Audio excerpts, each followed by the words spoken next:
Alright, take 32. So, I'm going to be working on the final order cutoff for April 12th, 2021. Most books I order through FOC or my local comic shop. I prefer my local comic shop because I get to see what's in my hands before I buy it.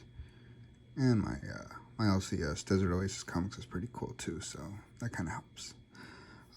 For this week, there's not too much from Image that I'm going to be picking up. I've fallen off of Die. It's a very good but very convoluted story, so you gotta be following really well to keep up with it. The big Image book that I'm focusing on this week is The Good Asian #1 by Pornsak Pishachote, and I think it's Daniel Warren Johnson. Yeah, so, oh no, Alexander Tefekengi. Pornsak Pishachote wrote Infidel, which had some pretty solid acclaim back when it came out a couple years ago. I absolutely love the story, and this is supposed to be a sort of sequel to it. He's pretty good about writing stories that, kind of give a fictional but real life representation of how people of different backgrounds can be treated. So what else from Image? We got Noctera 3. Issues 1, 2, and 3 are solid to pick up from any hot title. Savage Dragon has an interesting, not quite tie-in. It's just a renamed issue for issue 259. It's called North Force Zero. It's a little quirky and different just because it's focusing a little bit more on the whole team that they're highlighting on the cover there. It's the same interiors, just with a different character bio or something.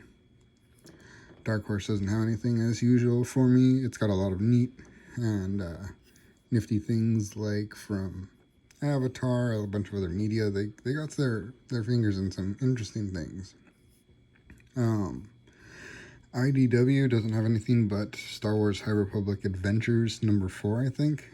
I haven't really been keeping up with the Star Wars stories just because they're getting crazy reprinted. The reprints are pretty easy to pick up, much cheaper than the first prints, and tend to do even better down the line for some reason or another. Low print runs or something or other.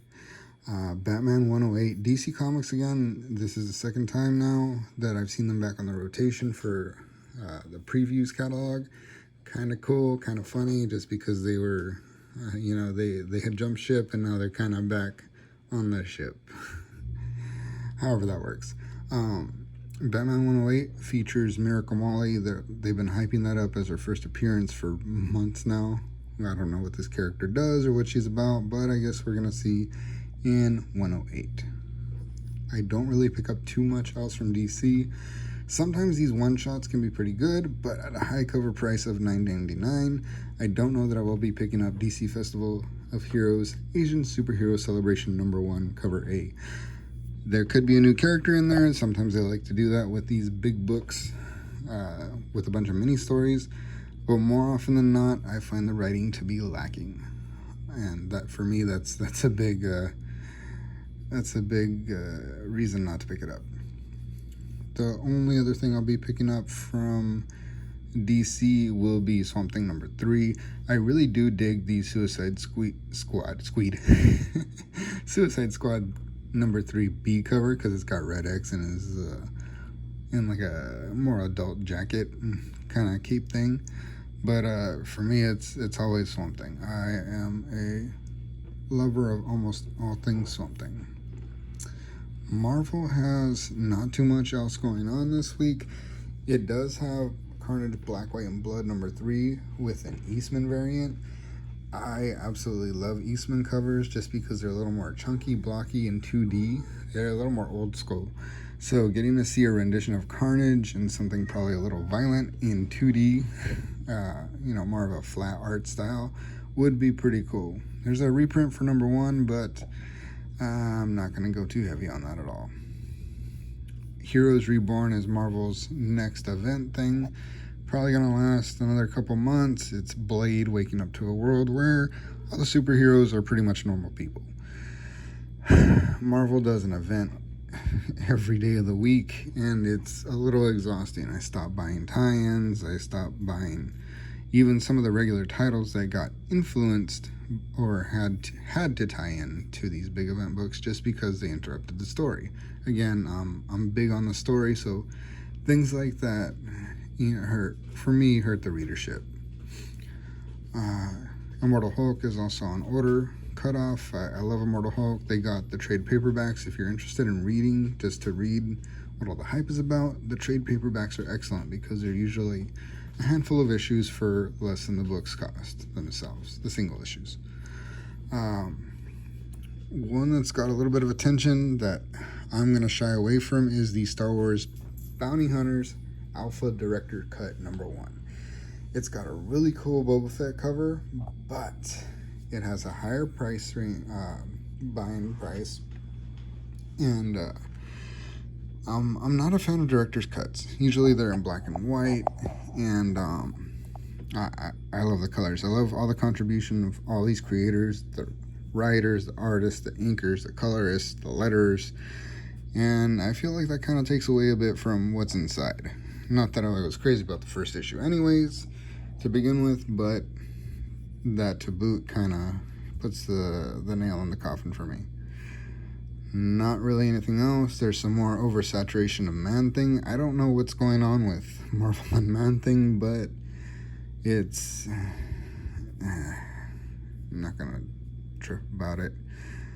Going into some more indie books by Boom. Boom, you almost always want to pick up the first issue of whatever they're putting out, just because you never know if it's going to pop off later. Eve #1 is the newest book that they're going to be putting out. Doesn't have to grab an A cover. There's a B Andolfo cover. I love Marco Andolfo, so I'm probably going to be picking up that one at least, and maybe that A cover. Something interesting to note is that Wind is going to a 6th issue out of the 5-issue miniseries. The first issue of Wind is pretty good. I think I even read the second and third one. I enjoyed it. It's fun. It's a little kind of fantasy adventure thing where magic isn't kosher, and it's also by James Tynion IV, so I'm a little biased because the dude's got great writing skills. I more likely than not will be picking up that B cover there because it's done by Gonzalez, and I love like stained glass portrait covers because they're sick. More indie books. I'm so excited to see Donny Cates back on Baby Teeth. He's been writing every other book for Marvel. He's been in his couple Image books. He's stretched 5 different ways to Sunday, and to see him back on putting out more Baby Teeth, which was one of his earlier more acclaimed books, is pretty awesome. Let's see here. There's not too much else. Hollow Heart is going to a 3rd issue. I need to get that 2nd issue just to see if I want to keep going with it. Premise is interesting. Art's okay. But the first issue was a little slow. So by the 3rd one, I will know whether I'm going to keep going with Hollow Heart or cutting it out of my pull list. Not too much else except for We Live #5 second print. For some reason or another, We Live #5 is doing extremely well on the secondary market. Its variants are doing well. It's not every day that a book, a smaller indie book, on its 5th issue gets to be as sought after as We Live #5, based on new character appearances, because it's not to downplay the book or the writing or the other contributions, but not too many folks care about these random small indie books and first appearances of characters that will most likely not leak into mainstream media. But it is what it is. So props to the writers of and artists of We Live. Baseball cards, toys, and games, that's kind of it for our final order cutoff video for April 12th, 2021. If you enjoyed my video or just hearing my voice, go ahead and hit like and subscribe so that way you can hear me again next week. Thank you very much, and later.